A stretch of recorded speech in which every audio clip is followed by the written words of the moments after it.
सभी बहन भाई बेटा बेटियों को सावित्री ज्ञान गंगा चैनल की तरफ से हार्दिक अभिनंदन, मेरा नमस्कार। आज मैं एक छोटी सी 2 मिनट की कहानी सुनाऊंगी। छोटी सी शिक्षादायक कहानी है, सभी सुनो।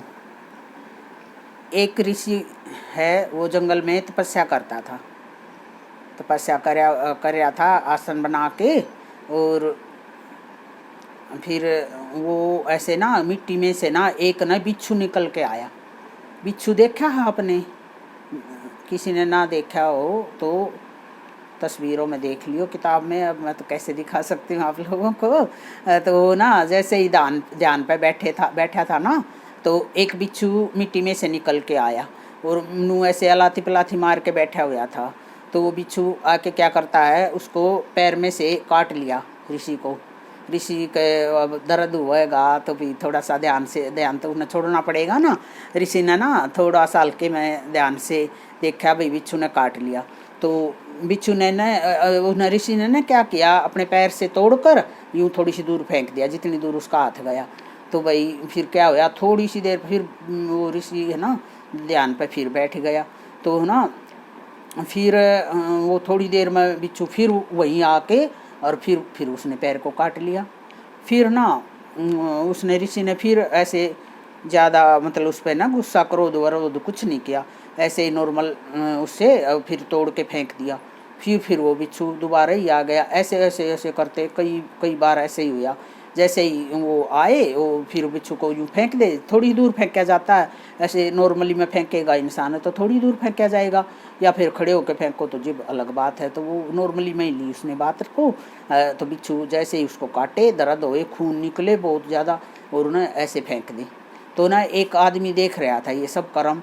तो फिर ना जैसे ही उसका ध्यान पूरा होया ऋषि का, तो और उसने जो देख रहा था दूसरा आदमी, उसने प्रश्न किया कि महाराज ये बात मेरे तो समझ में नहीं आई। बोलता है भाई क्या बात समझ में नहीं आई आपको? बोलता है देखो ये बिच्छू है ना, आपको ना बहुत ही बार डंक मार दे और आपके पैरों से ऐसे खून निकल रहा है, और फिर भी आप इसको मार नहीं रहे, अपने शरीर से तोड़ के ऐसे फेंक देते हो। फिर ये बिच्छू आया, फिर भी आपने ऐसे तोड़ के नॉर्मली में फेंक दिया। इतनी बार ऐसा हुआ, आपके ना चेहरे पे गुस्सा भी नहीं आया। भाई मैं तो इस बात से हैरान हूँ, आपने तो इसको मार देना चाहिए था। तो भाई उसने कहा ऋषि ने, क्या भाई आप ये बताओ, जब ये अपना कर्म निभा रहा है, बार बार मेरे को काट रहा है हैं, और मैं इसको तोड़ के फेंक रहा हूँ, तब भी फिर वापिस आ रहा है कि इसका काटना नेचर है।